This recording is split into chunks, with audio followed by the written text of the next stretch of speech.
Fasten your seatbelt. It's going to be a bumpy ride. Chrissie is hilarious. Chrissie, have you ever heard of the comedian Basha K. Ali? No, that sounds like something you yell out before you blow up a plane.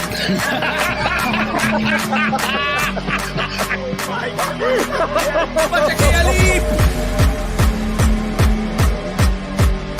30 seconds remaining. But you know what's good to say? I doubt it will stand up to something. I have no disrespect for you at all. I was very confused by the title, Everything Everywhere All at Once, because that's also what we call it when the ass takes off his shirt.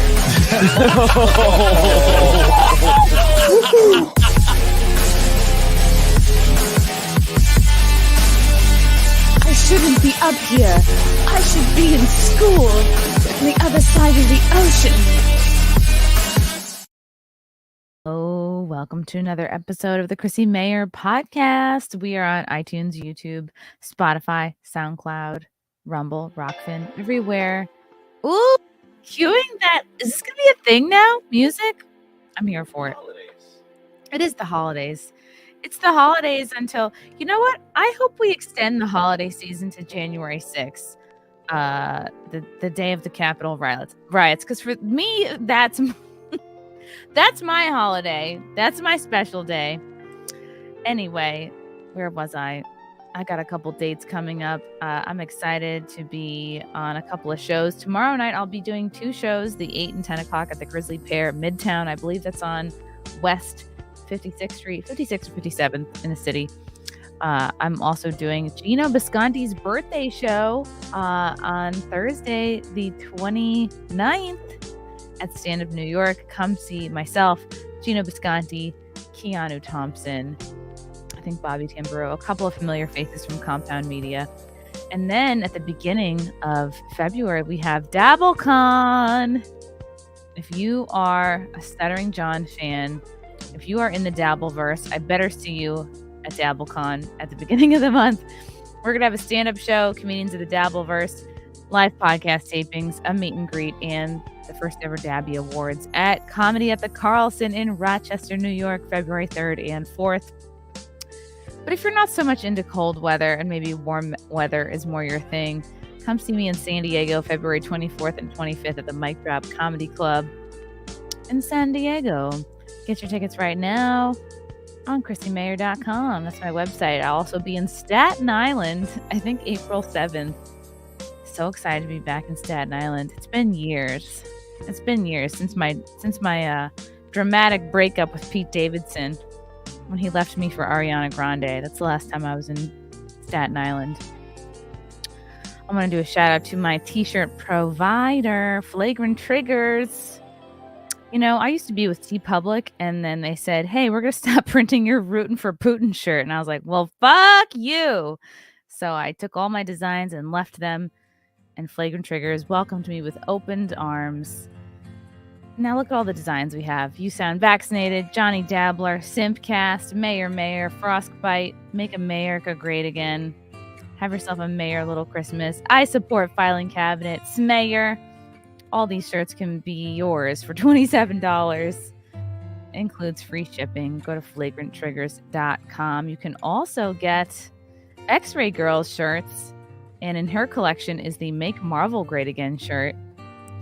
I think this money goes to a charity, some kind of ball charity. Some sort of dick and ball charity. Then there's the Go Tint Design Hot D. I'm not really sure what these mean, but I support X-Ray Girl. Then we got the Lila Hart shirts as well. I love Lila. Immune to the System, American History of Voter Fraud. Go to flagranttriggers.com. Support all your favorite alt-right female internet personalities. Is that what we are? I don't even think so. I don't really identify as that. But yeah, are you guys coming down from the holiday, the Christmas time, the opening of gifts? I had a few drinks tonight. I had something pink that I mixed into a cup with some seltzer, and I'm just trying to drink up all the leftover holiday drinks that maybe nobody else wants. I'm just doing a little cleanup crew. Anyway, I'm very excited to bring on this guest who is a fellow comedian, an ex-radio DJ. We are both friends of internet sensation Cat Turd, so of course this is going to go well. Welcome to the show, Steve Mudflap McGrew. Hello. I can't see you. You're in the black. You're like you're blacked out. I'm loving it. Oh, there you go. There you are. Oh. Don't worry. Uh-oh, you're frozen. This is going great so far. Is it frozen? A little bit. Maybe you're just in like are you in a cold climate right now? I am out on the sea. I'm on a cruise ship working right now. So this is cruise ship Wi-Fi. Whatever you're getting. Yes, that. If you see the video, go like that a few times. I've always wanted to work on a cruise ship. What is that like? It's a lot of fun. You're kind of a trapped entertainer. You know, you're on the ship. So if you do a show the first night, you have to deal with the people for the rest of the cruise, you know, and that's why you hope you kill, because if not, people walk by and go, boy, you sucked the other night. Yeah. You know, they're going to see you in line for eggs and you're going to be like, you're not going to be able to face them. Yeah. Right. Yeah. That's awesome. Like, who are you hanging out with? Like, if I ever did a cruise ship, I imagine I'd be like in steerage, hanging out with the help. Like, they're kind of more my speed. I feel like most people who can afford to go on cruises are not, I don't know, like bougie people that wouldn't necessarily want to be my friends. But maybe I'm wrong. I've just never been on a cruise. No, so you're I right. have it in like a very bougie category mentally. Well, there's bougie cruise lines, like some are higher up. Like I do like mine. Norwegian. I work for Royal Caribbean a lot, and so that's a little higher up the food chain compared to Carnival, which I call Walmart of the water. So is Carnival basically like Newark Airport? That's what I've been told. Oh, exactly. Yeah. Yeah, imagine that airport with canceled flights. Okay, wow. Then that's a Carnival cruise. Yeah. Okay. I'll refrain from making racial jokes at the moment. That is so fun. How did you get like into booking cruises? I feel like that's a whole nother realm. It's like colleges, clubs, cruises. These are like different worlds of comedy. Well, I guess I got kind of lucky when I started doing this about 8 years ago. I was doing stand-up in clubs like every other comic, and one of the bookers saw me and said, "You would be perfect for the ships." And I thought, no, not really, because didn't you just see my act? And they're kind of like, no. Cruises are trying to update the comedy. They wanted to. People are so used to good comedy at clubs. They want more regular comics compared to just like that. Almost sounds like a non-compliment. That almost sounds backhanded. They're like, "Oh, we want to mix it up. Give them something weird on a cruise. You'd be perfect." Right. So you know, I like last night. I did a show last night, late night adult show. I got a standing ovation here on the ship. So I thank you very much. I'm finding out that the people sitting ovation. Sitting. Yeah. People, I always wonder, are they really a standing ovation or they just have to go pee? Yeah, maybe they just have to stretch their legs. That's really cool. How many shows a day are you doing on these cruises? Well, depends on the size of the ship. Like this is a smaller ship, so I do one late night adult show and one family friendly show at the end of the cruise. So, and then some of the bigger ships that have like 6,000 people, I'll end up doing 2 shows a night for a week. That makes sense. What is your family friendly show like? Do you feel stifled by having to do a family friendly show? Oh yes, definitely.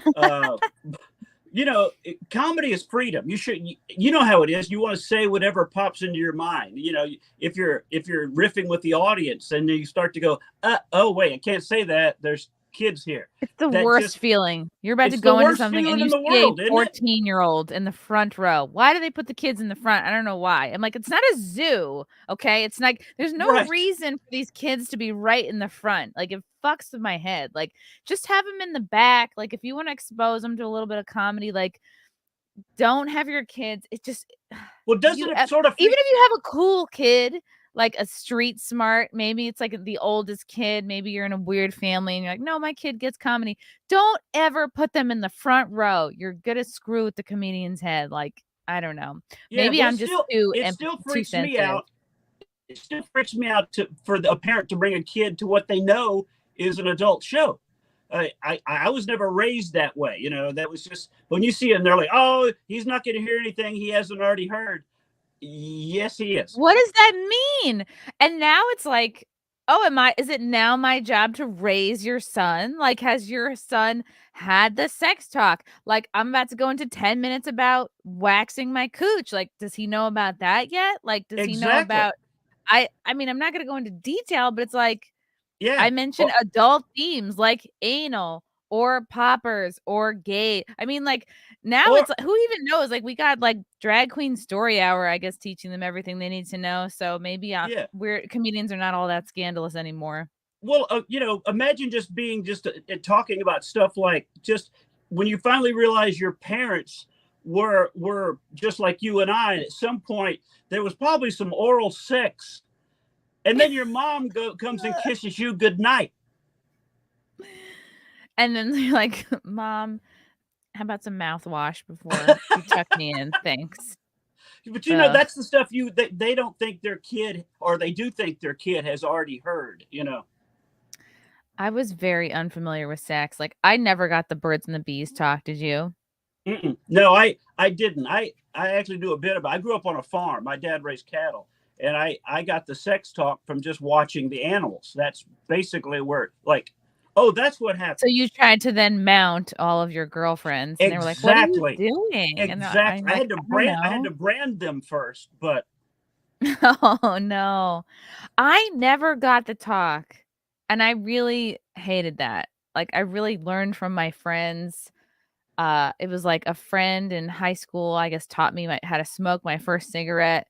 Remember, I was in 9th grade, and there was a girl in 11th grade, my sister's grade, teaching me. She said, pretend your parents just walked in on you making out with a guy and you have to go and at that point, like, I hadn't really made out with anybody yet, so I'm like, I don't even know what they're talking about. No, I'm lying. It was God, it was middle school. I think it was middle school I had my first cigarette. I think it was 6th grade, and the girl who was teaching me was in 8th grade, which was, like, my sister's grade at the time, I think. And, again, I had, like, no clue what making out was, and I was like, okay."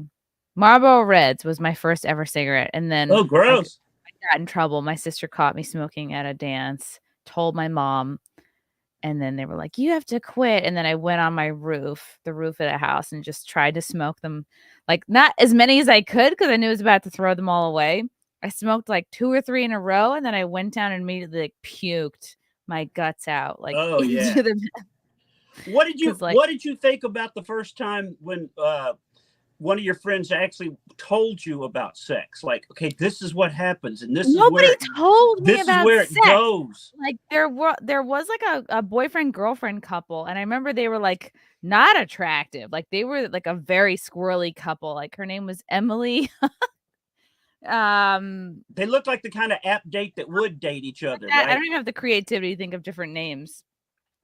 'Cause she had an older sister named, like, Diane or Diana. It was Emily Corvell, and she was dating Dan.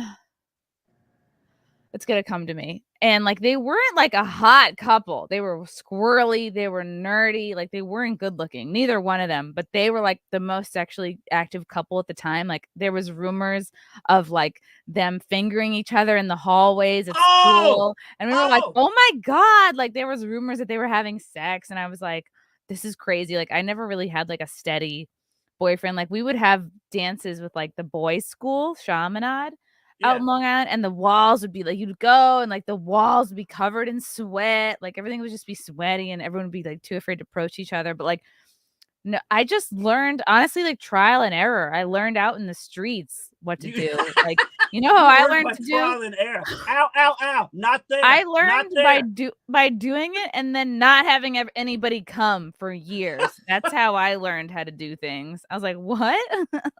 But like, these kids, it sound like these kids today, These kids, like no, you said, not kids. you heard about fingering in the hall. That's a word in the old days. You're like, what does that mean? What do you, now they just pick up their phone. Siri, what's fingering mean? No, I don't like that. I don't like that the internet has say, because the internet's going to steer you away you might have ordinarily gone. Well, that's been my gripe with a lot of people that give their kids cell phones, because it's not just the cell phone, it's the smartphone. When you give a kid a smartphone, that's basically a computer into the adult world. And so I always go, if you want to give your kid a phone, give them the cricket phone that the old people get. It should be reversed, All kids should have, you should have a flip phone until you have a job, until you make money to pay your own phone bill. Then you can pick out whatever fucking kind of phone you want. Exactly. Especially when you hear stories about, like, oh, my daughter I was called into the office because they were caught sexting each other. That's because you bought them the phone. Yeah. It's so crazy. It's so scary. I hope I have a kid one day, but it's like, there's no fucking way they're getting a cell phone. Like, I'm going to be like, you got to be like a full blown adult before I'm going to let that shit happen. Beepers, and not even a real beeper. One of those beepers that's full of gum, and they're gonna be like, "What the hell? What's this?" Gum beeper. A jitterbug. How many kids do you want? As many as the Lord thinks I should have. I don't know. I'm gonna get married in the summer, and then we'll see what happens. Fill up this uterus. Yeah. Who knows? I don't know what's going on down there. We'll see. I want to know, Steve, how did you get the name Mudflap? Were you hanging out at a lot of gay bars? What's the backstory? That was my radio DJ name. I was at radio. I did mornings on a country station in Denver. So, Mudflap in the morning. They always have to have a character, a name that you easily remembered. That's what I heard. Do you know who Aaron Imholt is? He does a show called Steel Toe Morning Show. He's from Minnesota, I think. But now he's just a YouTuber because he got fired from that job too, I think. Yeah, I did it for 12 years. I won 3 CMA awards, 3 country music awards for best radio personality. And country music gave radio awards. Yeah, the CMA award. Wait, where are you from originally? Well, I'm originally from Tulsa, Oklahoma. Grew up in Houston, Texas. I started comedy down with What? Today I said, I don't know anyone from Oklahoma. Me and somebody else were like, being Crip Daddy, we were like, we don't think Oklahoma exists. Neither of us had met anyone from Oklahoma, and now you've completely ruined that whole argument. Oh, there's a lot of famous people from Oklahoma. Not put myself in it, but there's a page of famous people that my name appears. But Blake Shelton and there's a lot of people. Okay. Blake Shelton, is that Gwen Stefani's husband? Yeah. Okay. Interesting. Yeah, so I've got the country background, but when it came to radio, I hate new country music. I love old country, but this new stuff I have trouble with. So it was very hard to be like, and here's the new one from Luke Bryan. What do you consider like the best? Like what do you consider new versus older? Well, older is, like Merle Haggard and George Jones and Randy Travis and that kind of stuff. Travis Tritt. LeAnn Rimes. Yeah, LeAnn Rimes. I mean, stuff that was 20, 30 years ago. But about 10 years ago, when we started getting the Colt Fords and the country rap that I can't do. Okay. How did you? Okay, so I'm gonna rewind a little bit. Did you always want to be a comedian, or you wanted to be like a radio guy first and then fell into it? Comedy. I've always wanted comedy. Before I did comedy, I was the cartoonist for the Houston newspaper, the Houston Chronicle. Wow. That's so cool. All my life, I knew I was going to use humor. I just wasn't sure how. And then I went through a divorce, and people were like, "You should hang out at the comedy club. Cheer you up." And I'm like, "You mean I can get on stage and make fun of her?" Yes, I'm in. Yeah, direct all that anger somewhere. Yeah, and then what happened was I did comedy for several years at night and then newspaper during the day, and I was going to go back to my regular job because I was getting tired. And it was Sam Kinison that talked me into quitting my day job. No way. That's so cool. He's a legend. Right. He told me, he kept pulled me aside and said, you don't want to do this. You don't want to be 80 years old and wonder if you could have made it. And I'm like, yeah, Wow. you're right. So How did you meet Sam's, Sam Kinison? he and I did comedy together down in Houston at the Comedy Workshop. What? We were Wow, amateurs that's together. cool. What is something about Sam Kinison that you picked up on that you think not that many people would know? Well, actually, that he was much nicer than he appeared to be when he was younger. I mean, I know he turned into the Dark Lord later on, but when he first started, he was just a really cool, average guy. Wow, that's so neat. I love that he convinced you to quit your day job. Me too. I mean, that's one of those like comedy trivia things, that I seriously, I was like, I can't do this. I'm getting tired. And he told me, he goes, man, you're one of the best comedy editors. You use just the right amount of words to make a joke work, and don't waste this. Wow. That's like really epic. That's like having a Louis C.K. jerk off next to you, or sharing a cab with Jerry Seinfeld. That's like you had a real brush with greatness there. That's pretty Well, cool. I actually beat Louis C.K. on Star Search. Really? Yeah. How? Wait, like we were both on Star Search back in blinking the on Star 90s, and Search I right beat now. him. Wait, what was Star Search about? That was Ed McMahon was kind of like, you can be a star at the time. That's right. One of my favorite like childhood Christmas gifts was like a Star Search microphone, but I didn't really. Was it like America's Got Talent? Yeah. And they would do and the judges give you 3 stars. That kind of, That's so neat. Wow. That's so cool. How did you lose your Okay, so how did you go from radio to comedy? That was just the progression of I've got to go back to comedy. I'd done comedy for a lot of years. I got tired of the road. I was offered a radio job, and I thought, I want to be home for a while. What's the difference between going to a radio studio or a TV studio? Because everybody's goal is to get a sitcom or a movie or whatever. And I just thought, I can go to a radio studio and pretend to be Mudflap. That's a character. And so after that, I just thought, I'd rather be doing stand-up than introducing bad country songs. Okay. That's pretty cool though, but that's like, it's still an outlet. It's like still, did people recognize you or know you from any of your radio stuff? Oh, well, what happened? I got really lucky. When I was doing radio, I did Comedy Central. I had a half-hour Comedy Central special, and then they animated me on Shorties, watching Shorties.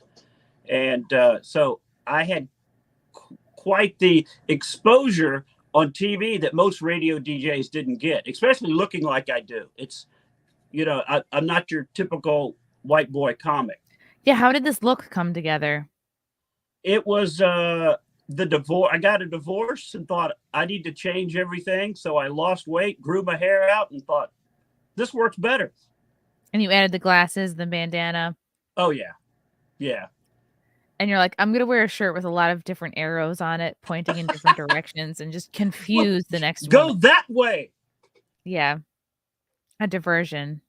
The chat is saying drugs, lots of drugs. What got you into comedy? What? It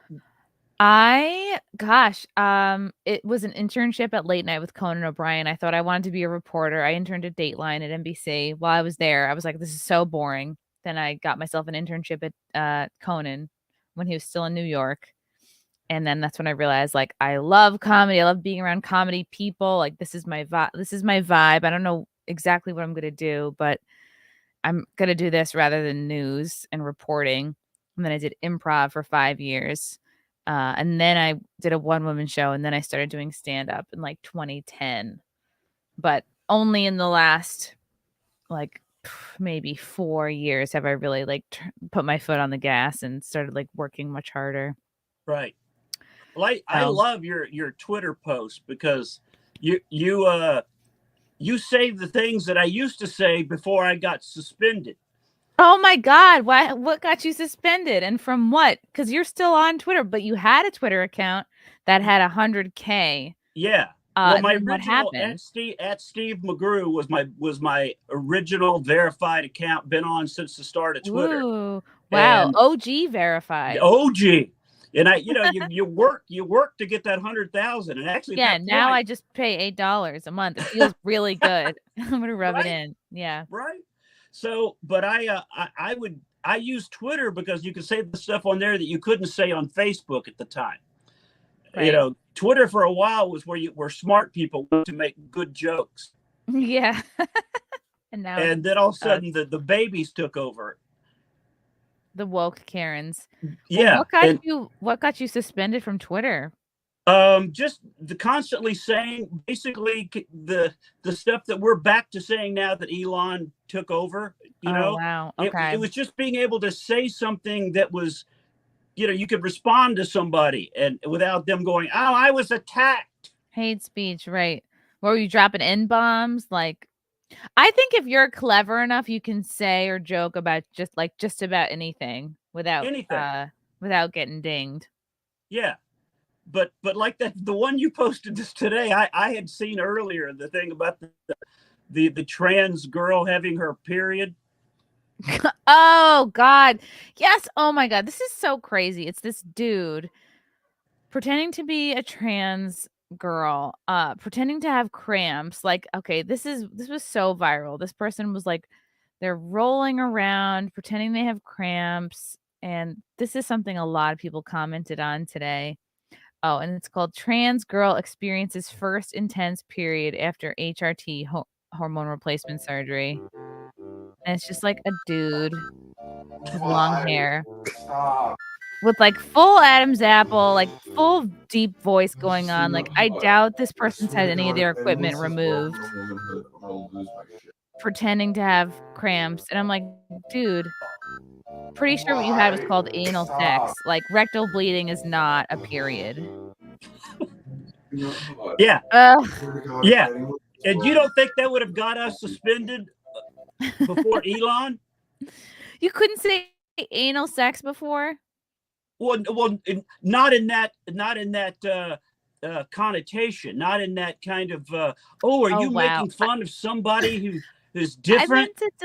I meant to delete this first response. Now I have two similar responses. I at first wrote ass blood does not equal a period, and then I thought I deleted this, and then wrote rectal bleeding is not a period. So now I have two very similar comments.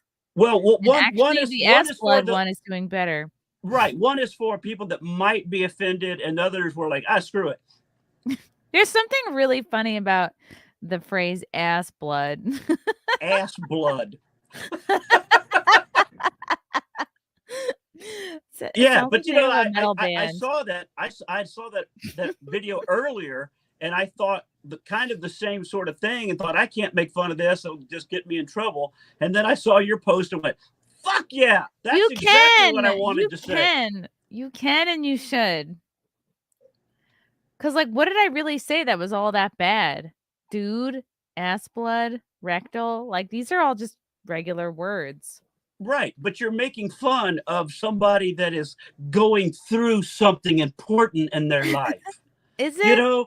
This is somebody that's having an experience. I just don't accept that. I don't accept that's what's happening. I don't either. It's like, I think it's a crisis actor. I think it's to a schizophrenic friend, so I'm not going to pretend you have cramps, Yeah. It's just pretending. Oh my goodness. Wow. Okay. I hope did you petition to get your original account back? I have petitioned over and over. I have another account. I don't know if you've seen it or not, called Liberal Larry. That is a character. It's a character that I do on YouTube and Twitter. I have a bunch of video characters that I do, but Larry was very big for a while. I think got used a bunch of Trump memes during the election, and that account got suspended too. It's like people out there decide to gang up on you. They take you down like hyenas. It's not just one part. They're like, let's get them. Yeah, you can't let that get you down though, because that's the thing is like that happens kind of when you're Right, because if you have a more brand new account, I just remember, like, my first few years in comedy, like, a lot of woke comics kinda, like, came after me, and I was, like, sort of canceled-ish from, like, the New York City, like, female comedy scene, and now I look back and I'm like, that really wasn't much of a scene, like, that was, just a bunch of, like, unsuccessful girls, like, bitching, and, Right. Well, that's basically what it yeah. is. The same thing happened to me. I got fired by Brad Garrett. I was working his club in Vegas. We've been friends for years, and I got What canceled happened there? because First of all, how did you meet Brad Garrett? How'd you start working with him? just in LA, just around the comedy scene, over the years, and worked a lot together, and then one day it was, got this email. I just don't feel comfortable having you in the green room, and I What? I was too conservative. He definitely has Trump derangement syndrome, and Wow, just that to not feel sucks. comfortable knowing I voted for Trump. That's seriously all it took? Like, he just figured out that you voted for Trump, and then he said, "You can't perform here anymore?" Pretty much, yeah. He had followed some of my tweets and commented and didn't like them, and I had done a tweet about illegal alien children in a making it across the border, and it's just a video thing I did, and they're like, "Ooh, this bed is nice. Look, there's video games. We didn't have any of these out in the desert. This ain't as bad as the Democrats are saying it is." And he definitely hated that. Wow, okay, so this was at the Tropicana. How long were you working with him there before Well, he I even worked with him flew at the Trop, and then he moved over to the MG, and the MGM that's when Grand? I, yeah, got let go from the MGM Grand. And what And year then was this? that was right when Trump got, probably 2016, 17 maybe. Wow, those were such pivotal years, like, Yeah. politically I was not really active at all on social media or really politically at all, so I missed all those fun years. Well, what's your wake up moment? What was your red pill? Because you were talking about the girls in the scene there in New York. That happened to me in Denver. Denver is my home club. I've been there forever. Recorded stuff there, and then all of a sudden the local scene turned on me because I was a conservative. I don't even work in the work club anymore. I just I don't need you people. I make money on the road. But the locals went like, I can't believe you have him here at this club. Are you giving him a platform for his hate speech and all this kind of, Oh, wow. For So me, it was a lot of small moments of, like, waking up in terms of, like, free speech and kinda, like, finding my place in the comedy world.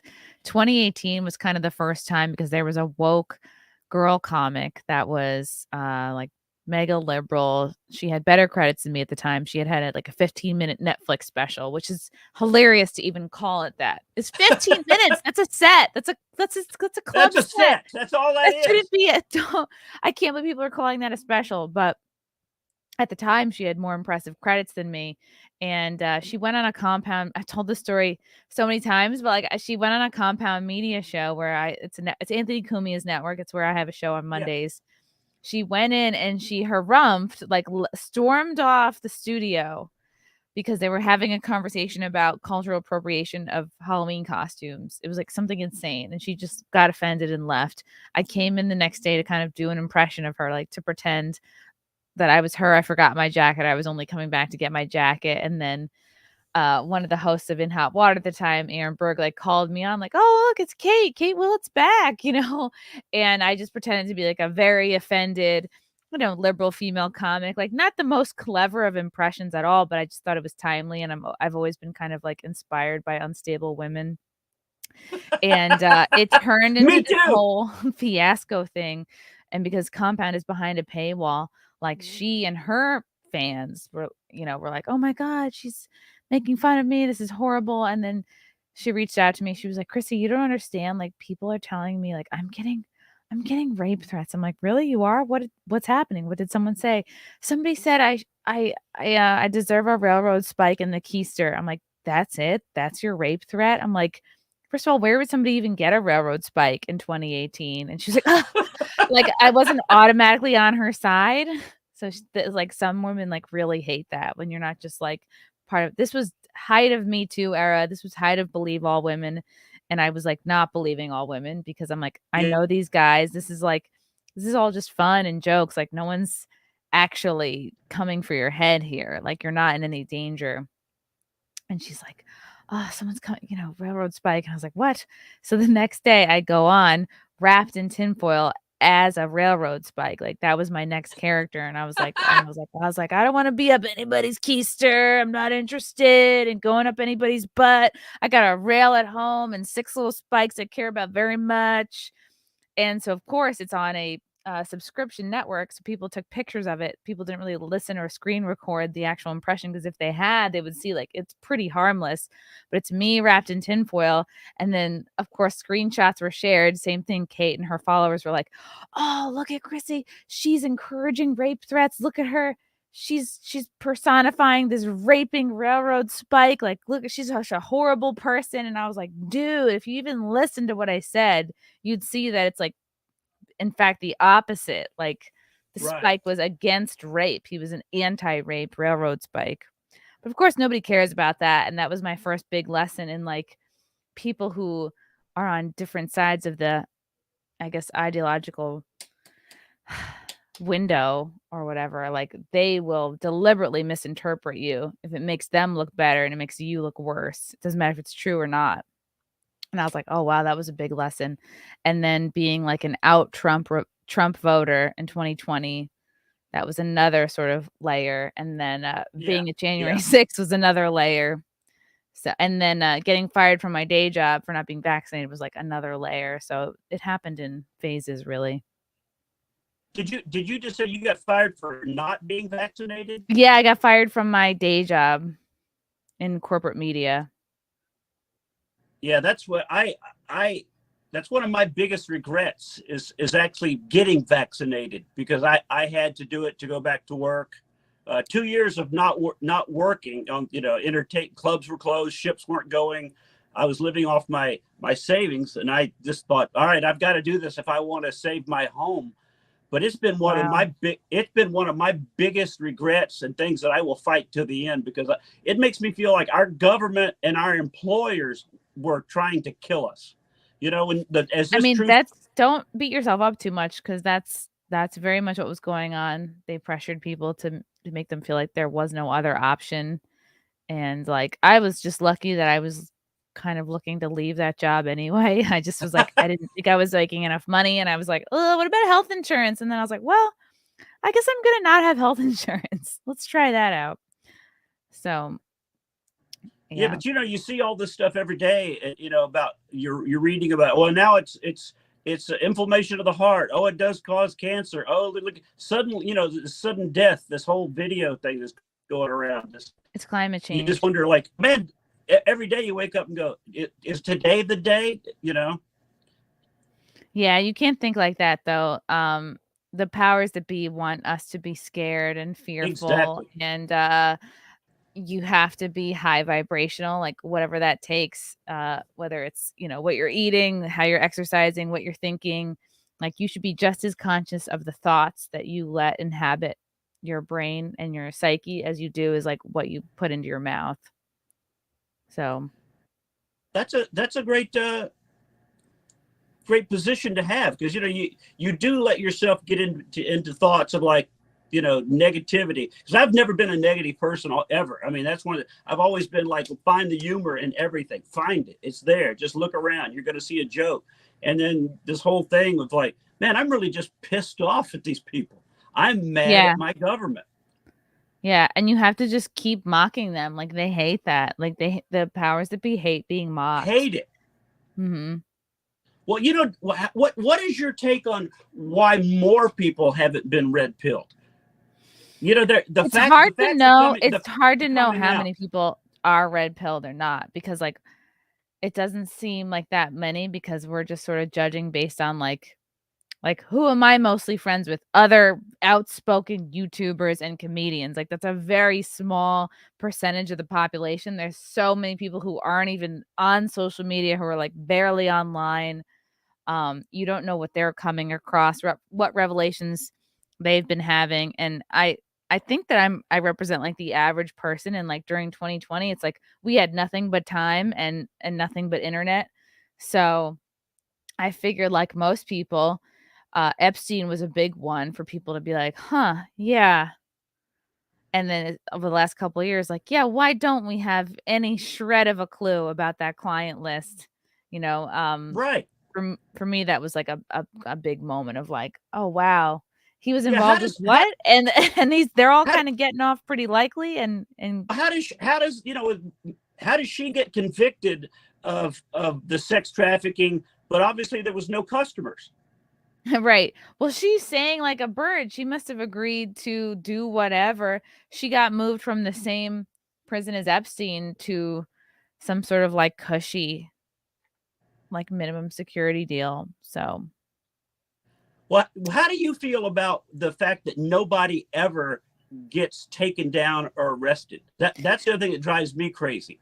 it's easy. If you Yeah. lied, if you or I lie to Congress, we go directly to jail. We see it happening. Well, Nobody you has have been. to, yeah, you have to just accept that there are different rules for different people, and at the end of the day, you have to look at where you're at and, like, what you have control over and how you can better yourself and who your people are, like, who's your squad, who's your inner circle, who's your family, who are the people that you are responsible for taking care of, who are the people that you want to take care of, as you move up in life and do better, and I think it's just, every day, every year, trying to do better than you were. If you really just focus on yourself, like, at the end of the day, like, we have no control over, like, what the elites are doing. If there is a massive depopulation agenda going on, okay, we ultimately have no control over any of that shit. Like, we have control over, like, your immediate circle and the best you can do at that moment, But don't you which is think not it's much. driving the general public more and more crazy by not having, like, not trusting the people you should trust? Like, how do you Oh, you mean live like the? the institutions? There's so Yeah. many people. Talk to old people, like, old people haven't trusted the institutions for decades. There's a lot any, like, surly old person, there's nothing new, like, there's a lot of people who knew that JFK was, killed by our own government. It's Oh just yeah. that those aren't the generations that are, like, living every day on social media, so I think not trusting the government is nothing new. Yeah. But Again, now it's now like that it's been try to I think exposed. Oh, yeah, yeah, I would say, like, open the eyes of the people that you can and always be willing to learn, and at the end of the day, like, none of us, like, know all there is to know. I think it just helps to keep talking to people and keep learning, and it's like, again, like, ultimately, what do you have control over, and, how can you do better than you did last year? I feel like I'm at an AA meeting. Yeah, that's what it is, You need to and let you have go to and let you God. have to do whatever you need to do to keep yourself, like, high vibrational and not feeling depressed, because once they get you feeling, indifferent is when they have the most control. Like, once you get to the point where you don't even care and you're not even voting anymore, they've won. Oh yeah. Yeah. But as long as we Ooh. can keep making good jokes about it, Yes, and and keep making jokes. Forest Mommy, thank you for the 20. Steve, are you in Colorado December 30th? Come to the Libertarian holiday party, please. I would love to, but I'm actually working on a ship until New Year's. Oh, right, you're on the cruise ship. How often do you get hit on the cruise ship? I get that Tom Jones panty thing all the time where they just throw it. They just fling them at you? Yeah, or they throw their room keys, ship keys at the. Actually, never. That's what I love. Never? No, because I talk a whole lot about my wife and stuff like that. So I have the shield of I'm married. But you're divorced. No, not what. I've been divorced 3 times. This is Okay. I'm married now. We've been together 12 years. This one, Oh, so you're currently married. yes. Does your wife, get nervous when you go out on these cruise gigs? I don't think so. I think she did it first because she didn't understand the business. Like, all right, I'm going out for 2 weeks, and I may not be in touch for a couple days because Wi-Fi sucks on the ship and that kind of thing. But I think the longer you're together, you realize, we have to trust each other. Okay. That sounds very adult of you.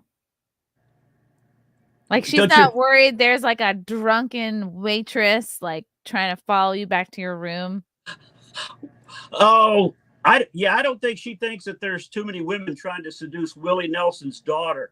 That's You what, never know, like, there could be women, like, in the middle of a fight with their person, and they go, "Oh, I'm gonna go try to fuck with the comedian." Well, I know that does happen because that's how I met my third wife. Was she had come to the show with her fiance and they got in a fight and she started talking to me. No way. Oh, Yeah. that's crazy. Where was So this show? Augusta, Georgia, Okay.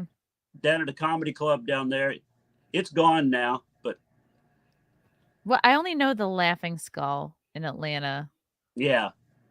Yeah, this was called the Comedy House. They had them in Augusta, Savannah, Columbia, South Carolina. Okay.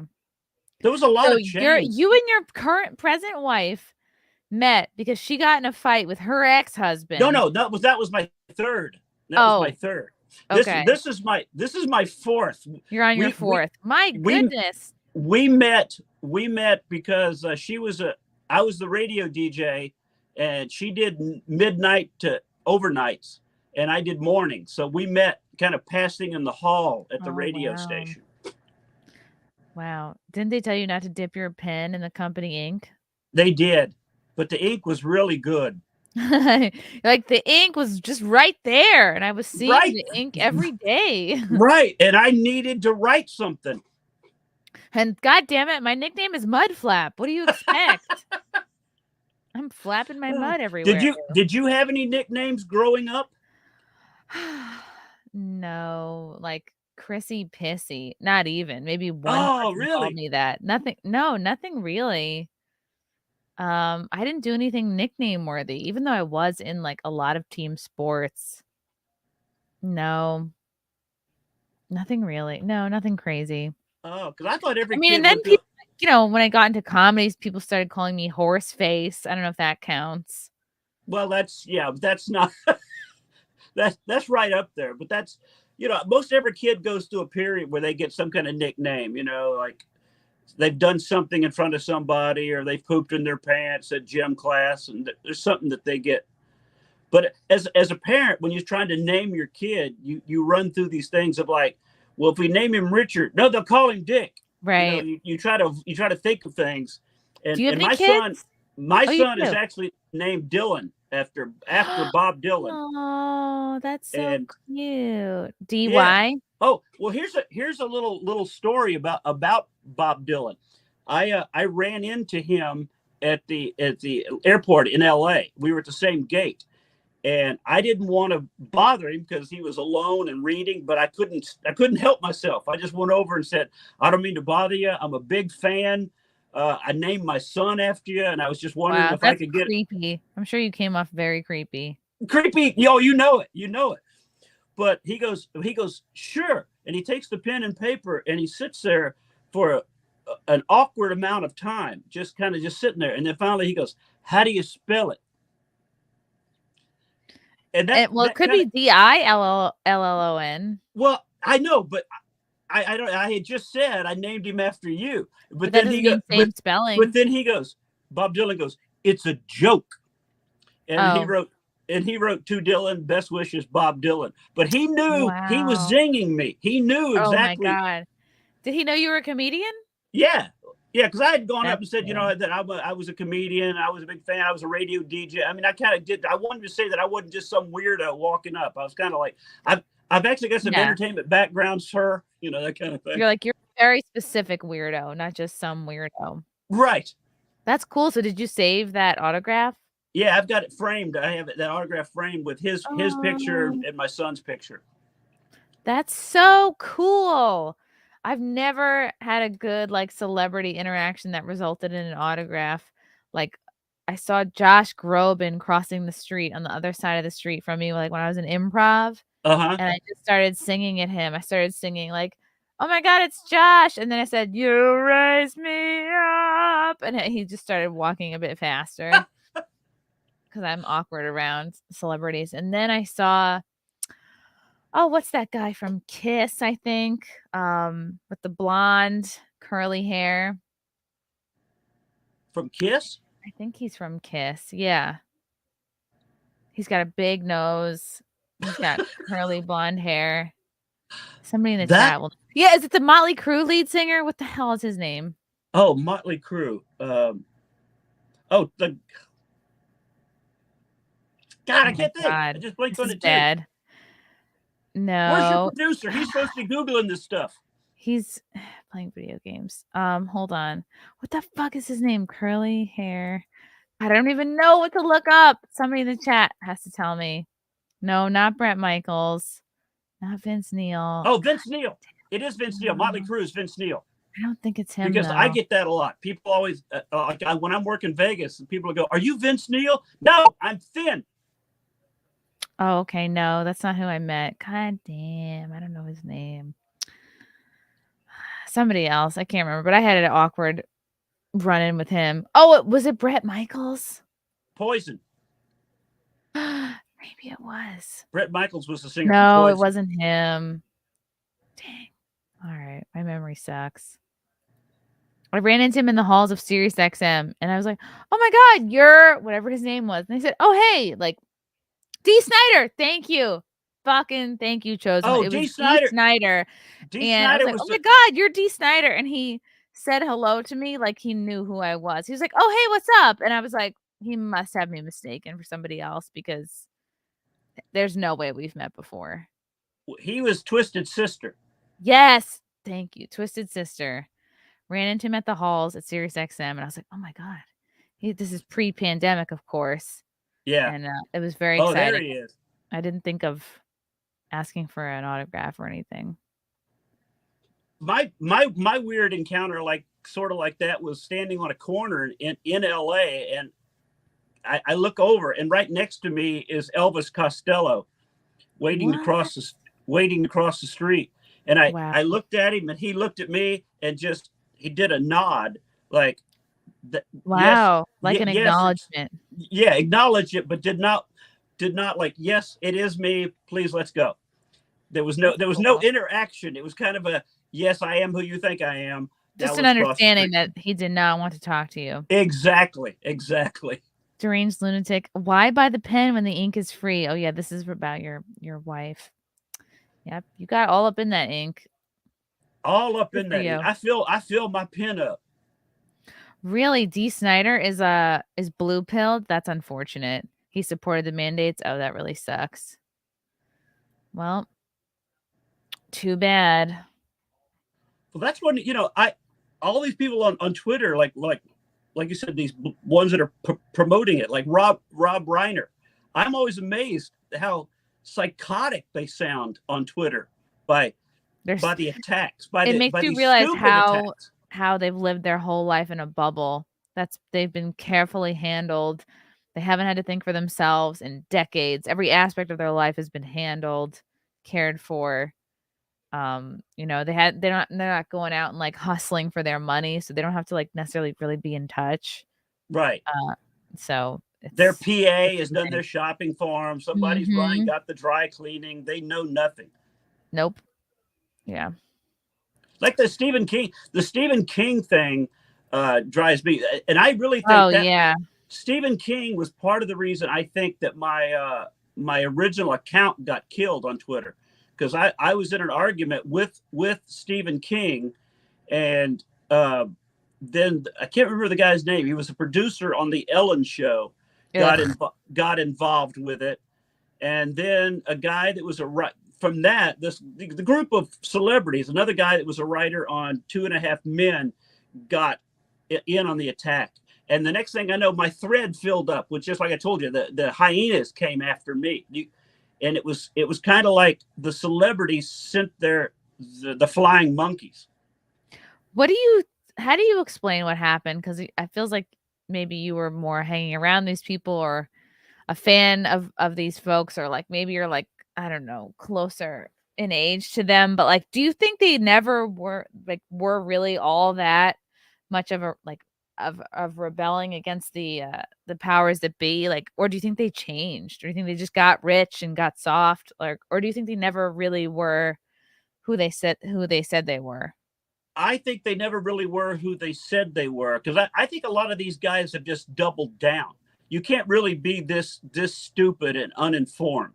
So they just kind of got even bigger and louder, and and that kind of stuff draws in like a snowball rolling. It draws in people. It's other attaching to them. Yeah, I feel the same way. Yeah, that's how I've thought too. And they just get this weird little antichrist army.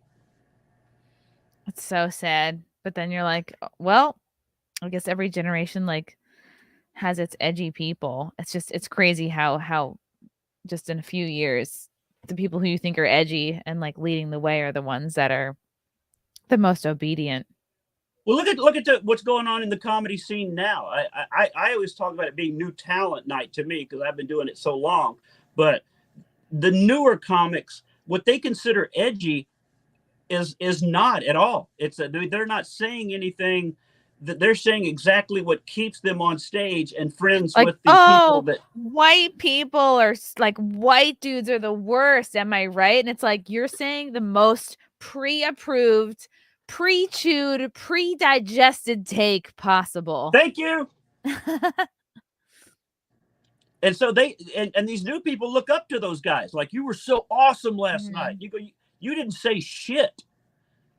Yeah. Like, what truths are you? Your job as a comedian is to be a truth teller, a reflection of society. Like, what new ground are you breaking? Right. Like, what I think I've noticed is a lot of newer people don't have actual punchlines. They do. God. They just do. Have you noticed? Or, Ugh. Have you Like a half an idea. There's an idea that's never been thought out. Because they all think they need a new 20 minutes every time they go on stage. Oh, so, wow. Well, you've seen it, I'm sure, that people think they have to constantly.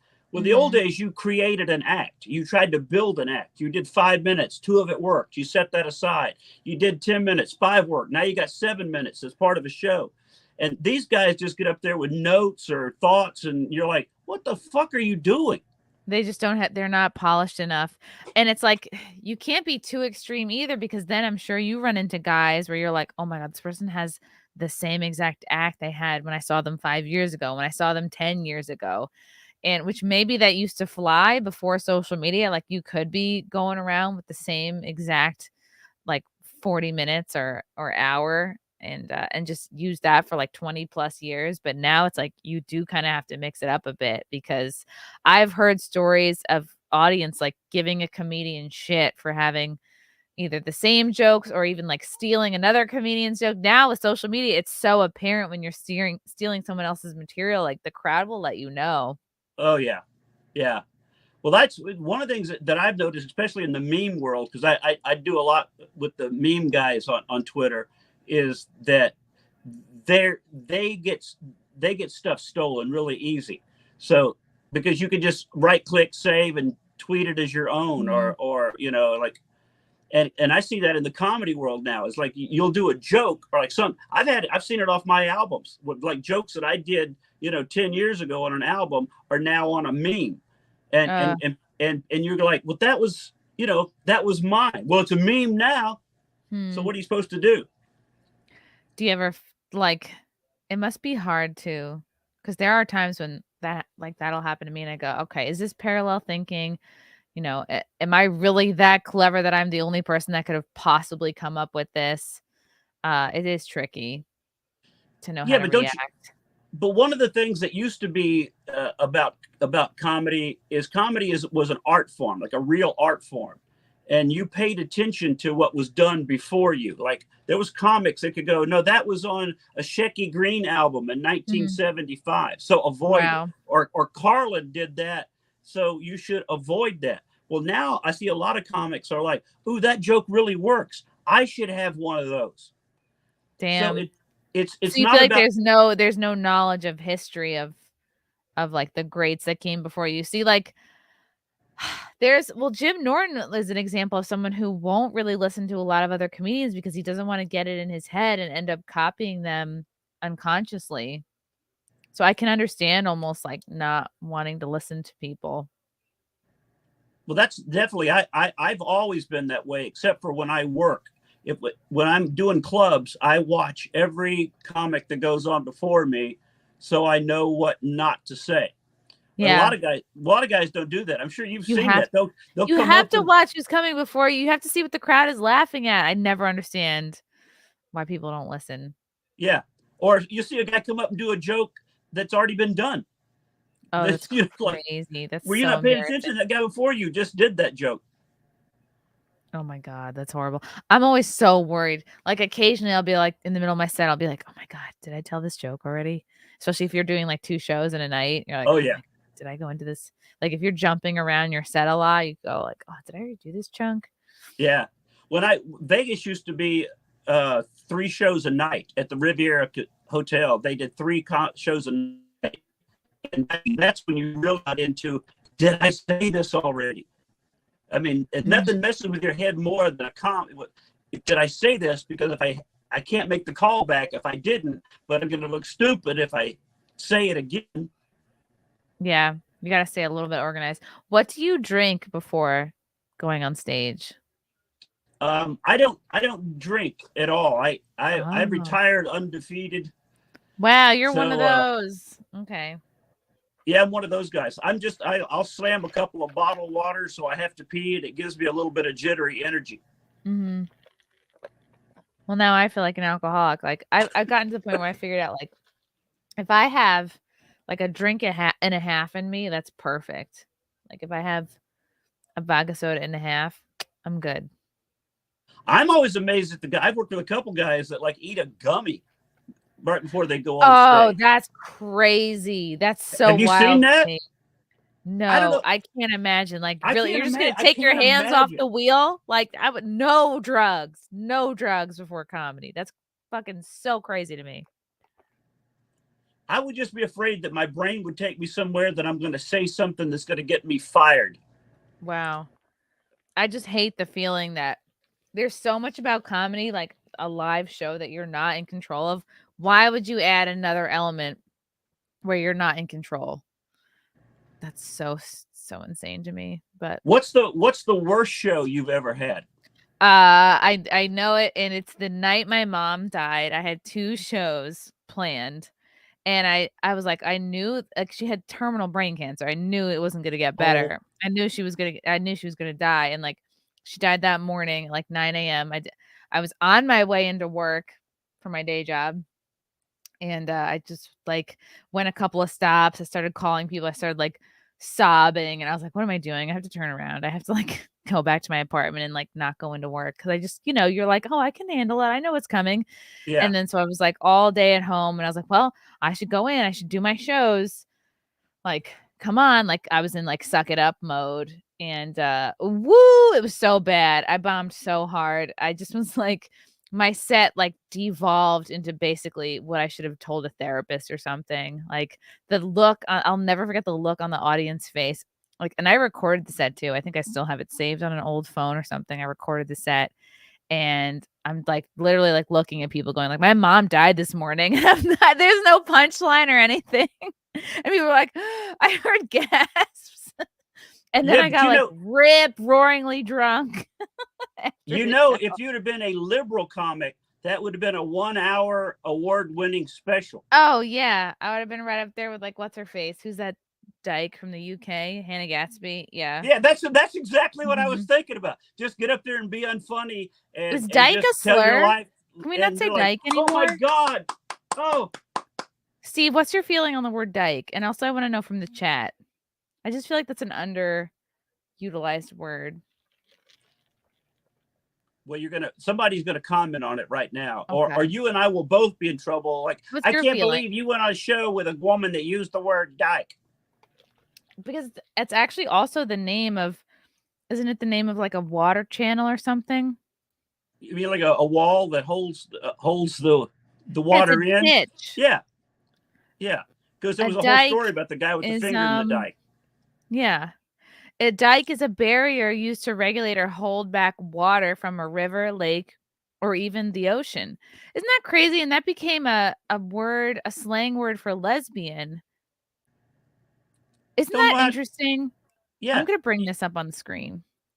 Let's do a deep dive. Okay. Dike. Okay. A barrier used to regulate or hold back water. So it's like you're holding back. Is the holding back of the water like you're holding back your desire for a man, maybe? Like you're holding back your Could be. liquids? Could be holding back your liquid. In geology, a dike is a large slab of rock that cuts through another type of rock. Oh my God, they're referring to scissoring right here. Oh. Interesting. Okay, now we have a geological dike, which is a flat body of rock that cuts through another type of rock. This is a scissoring reference right here. Dikes cut across the other type of rock at a different angle than the rest of the structure. Dikes are usually visible because they are at a different angle and usually have different color and texture than the rocks surrounding them. Okay. We are definitely deep diving. This is a deep dike right now. Dikes frequently intrude on open spaces. Also true of lesbians. Between rocks called fissures. A dike The Fissure Sisters. Fissures. I thought that was more with gay dudes. A dike will either flow up or build up in a fissure, pushing the surrounding rock to the side. A dike is, therefore, younger than the rock surrounding it. Dikes are often vertical or straight up and down. Dikes sometimes show up in swarms of several hundred dikes, like at the Lilith Fair. A dike swarm is usually created by the same geologic event, such as an Indigo Girls concert. Interesting. I could go all day reading this. I've never heard the phrase dike swarm. Dyke Swarm? That sounds like an improv group. We are Dyke Swarm. Can we get a suggestion from the crowd? Please welcome to the stage, Dyke Swarm. Oh, anybody got any suggestions? Dyke. Anybody have any other suggestions? I remember being in improv and like, I need an occupation. You're supposed to take whatever suggestion you get, but I remember so many times like I'd be in groups where they just wouldn't take it. Like, can we get a suggestion? Penis, and I would be in a group where like I'd have some like uptight girl, and she'd be like, "Can we get another suggestion?" Well, like, no, you have to work with what they give you. Usually, you see a lot of those improv groups will just like ignore something, and they go, "Did I hear a shopkeeper back there?" Yeah. Okay. Oh, did I hear Shakespeare? Perfect. And then they drop their Shakespeare monologue that they had pre-planned. Yeah. Mm-hmm. Yeah. I one time, this is not to slam them, but I got the chance to do improv. Second City came to Denver on the tour. And when I was a radio DJ, they wanted somebody to host and they knew I was a comic. So they asked me to do improv with them at the very end. I was nervous about it, but I've done it before. And then I realized these guys work together. They've done a lot of this stuff before. So when you do freeze tag, you're in their area. They've done all these poses before. Yeah. It's like learning another language. You're like, ooh. It's like a good improv group is like a well-oiled machine. Yeah, but it's not really, you realize it's not really as much improv as it is things that are already stored in your head that you just recall when you need it. Yeah, you're right. They do a lot of the exercises over and over again. And by the time you're seeing an improv group perform, they already know, okay, Larry does a great English accent. Mary's really good at playing a pregnant woman. Like, you know what the strong suits are of everybody on your team. So it's like you almost get to a point where you are pimping people into certain roles because you know, like, okay, it's very funny when this person pretends to be Mexican, or whatever. Yeah. So it's not really real improv. That's why when sometimes I used to like to watch the comics like three comics at the end of a show. Like, you guys want to do some improv? Yeah. That was more fun to me because three guys that randomly get on stage and make shit up right there is funnier than an improv group that's trained for 2 years. Yeah, like a podcast can sometimes use more improv than like a professional improv group, or like watching a stand-up do crowd work can sometimes be truly more improvised. Like, and there are elements of a stand-up's crowd work where you have rehearsed them. You're like, okay, I do have a joke about an accountant ready to go in case somebody in the crowd is accountant, but a lot of it is just like completely made up on the spot. You have to be willing to take the risk. That's why, like, when I notice comics, like, don't do any crowd work at all, I'm like, "That's kind of a bummer." It's like, "Okay, that comic likes to be in control." And, Well, I used to never do crowd work because I just didn't think that was what stand up was about. You know, you had to have your, and then you see a lot of the clips now that people post on Facebook or Instagram. It's nothing but crowd work. And as of for a course, because comic, nobody I wants look at to it and go, burn "Don't through you their have any material. material?" Yeah. It's the most perfect thing to put your crowd work out there because 'cause you're like, "Alright, well, I'm not wasting this." Yeah, you got a good joke. If you might as well put that out there. Then that never gets back in the show again. And a little bit goes a long way. You don't have to be all that necessarily funny or clever. Like, just be like, like, point to a guy in a pink sweater and be like, "Oh, you're wearing a pink shirt, huh?" And that could get a huge laugh. Like, you never know. Right, Like, sometimes it takes so little to get a crowd work laugh. right. Or they use something in a whole. Does that come in men's sizes? Oh, yeah. Ugh. Like, from one comedian to another, you're like, "Okay," but, you know, an audience member, it seems kinda, like, new for them.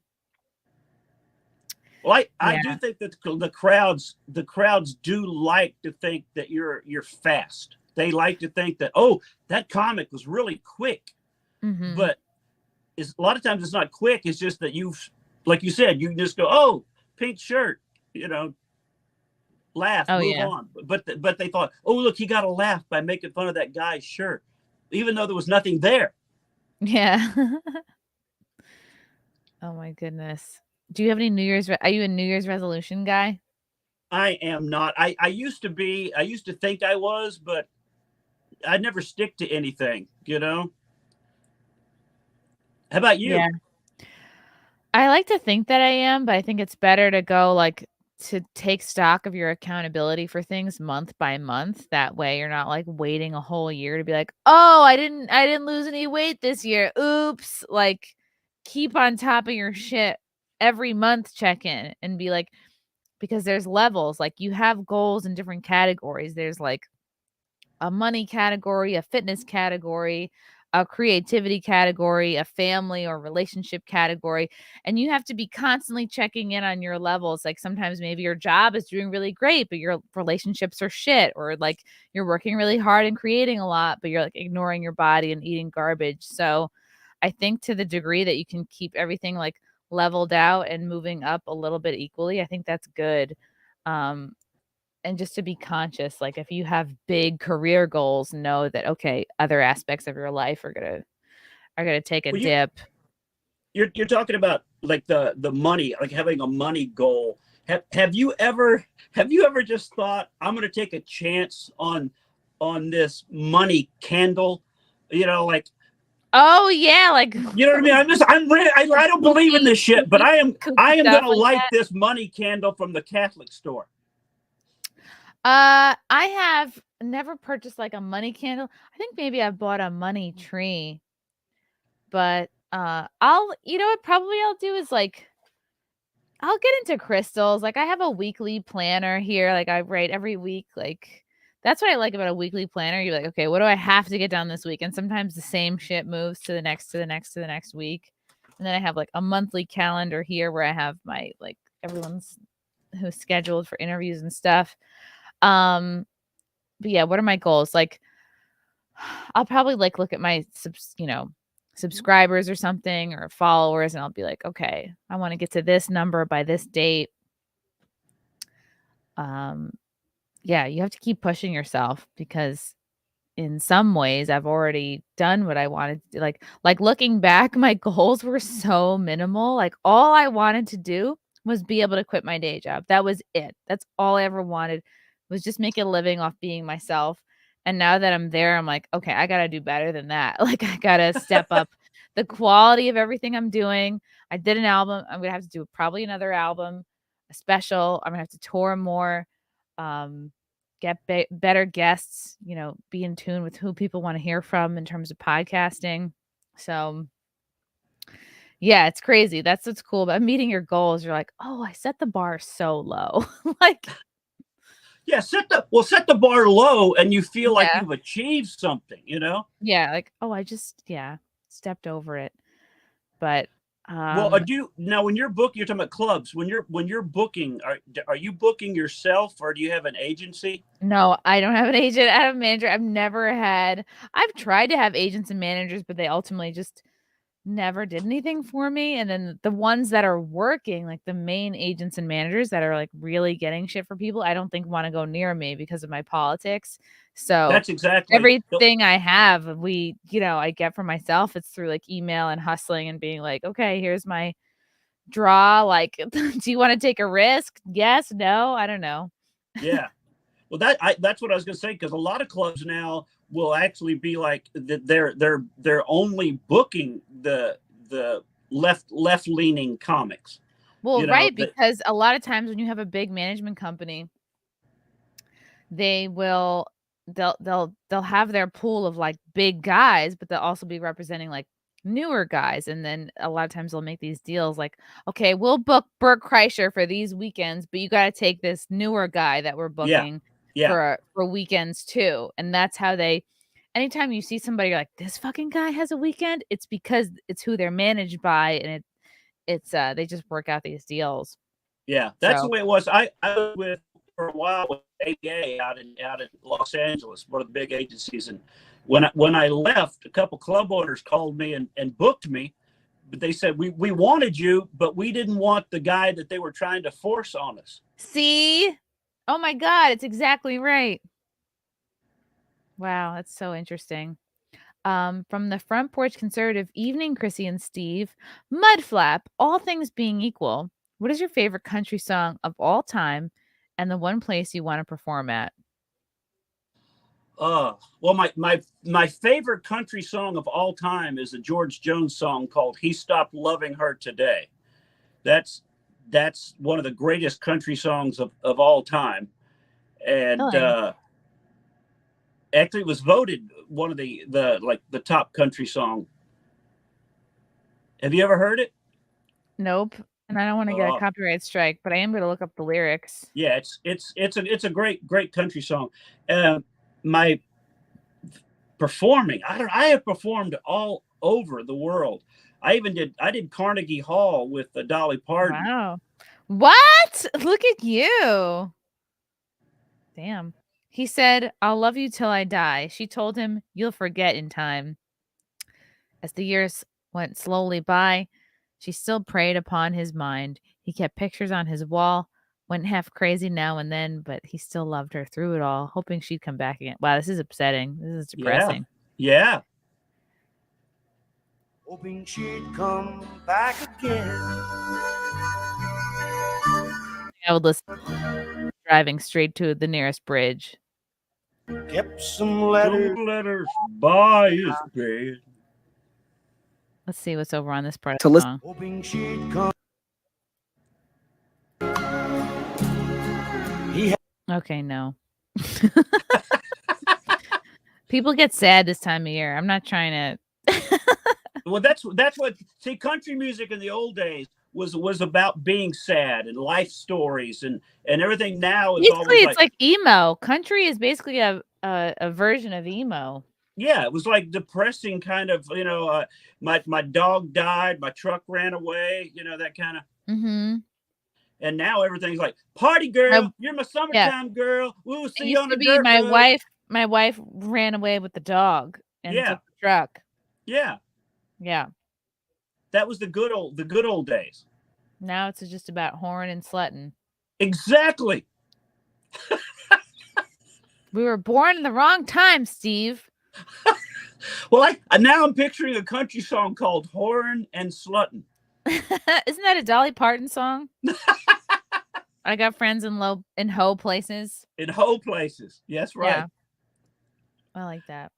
Are you a Garth Brooks fan? No. No. What's your I music?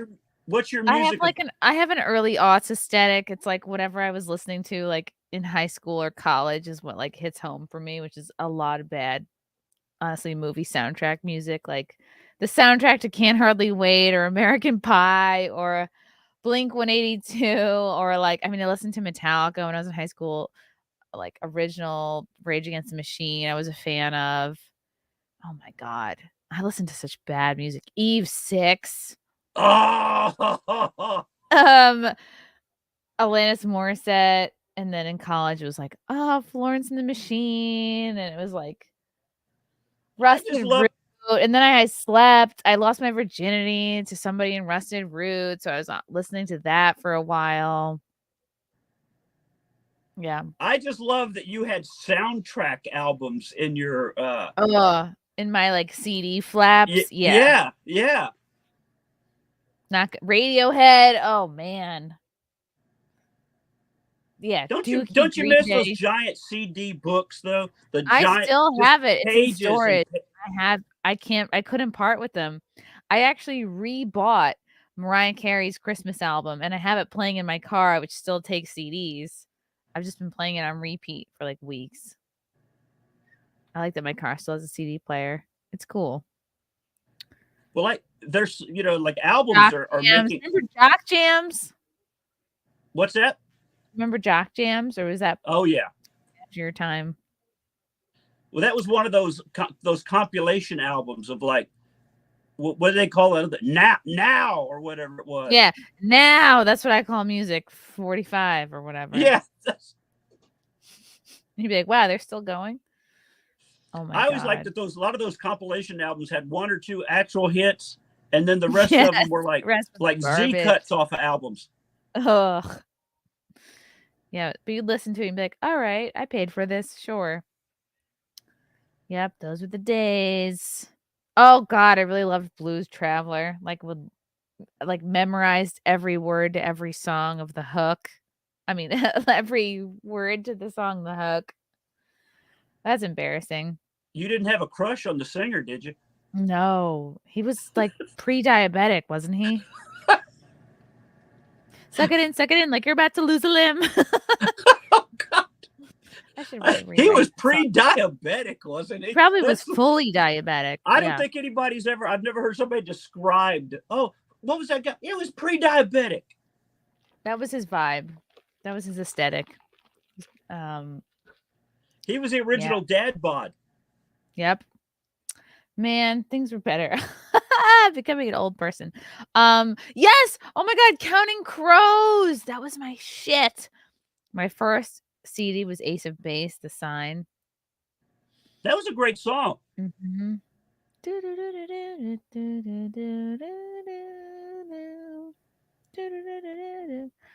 See, well, I think you're talking about a period where songs actually had music. I was talking to my wife about this the other day, that I think a lot of stuff today is about beats.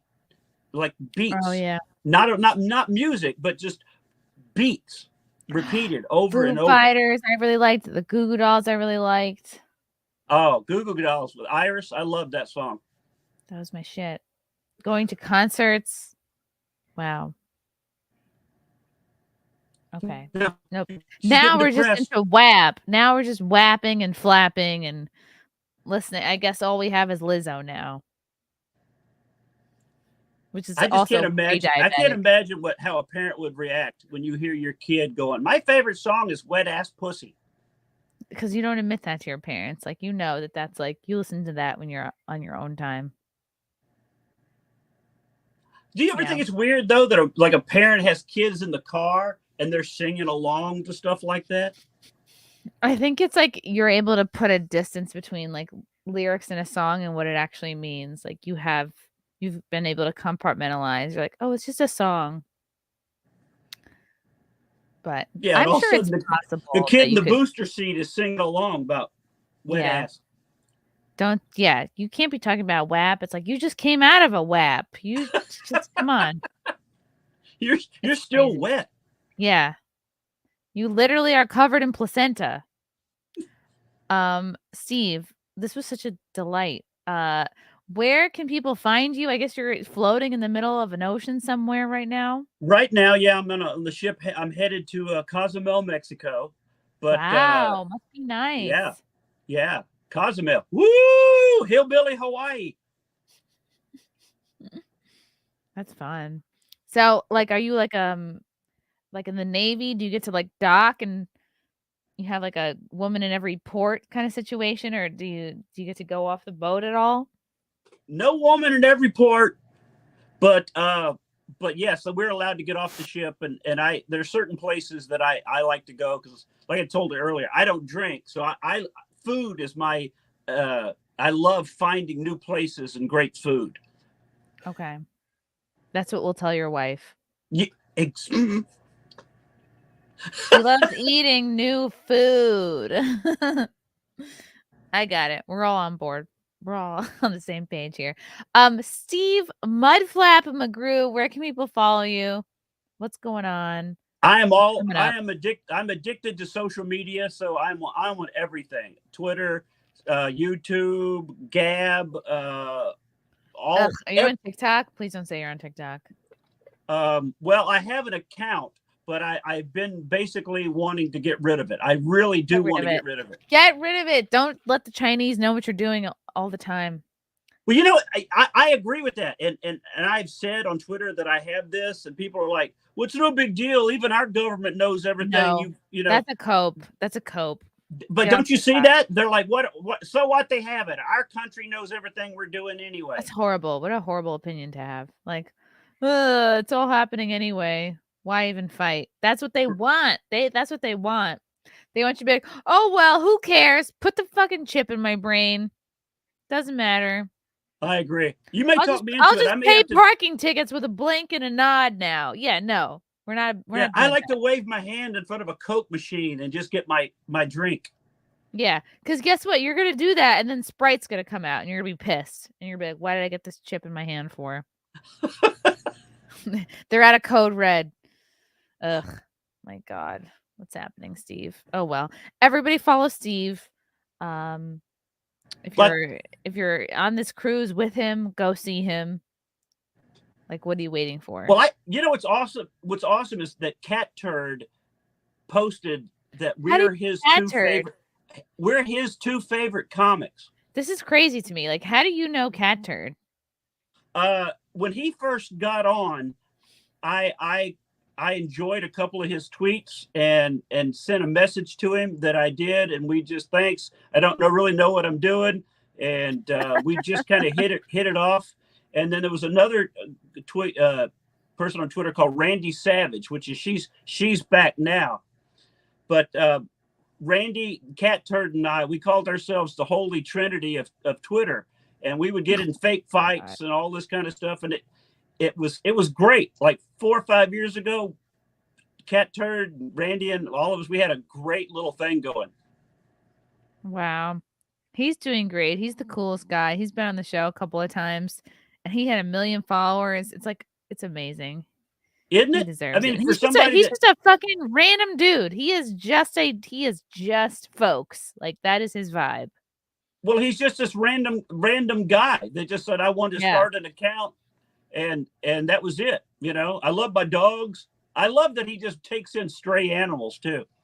Oh yeah, it's very sweet. He's a good guy. Shout out to Cat Turd. Everybody follow Steve Mudflap McGrew. Thank you so much for coming on the show tonight. We'll have to have you back.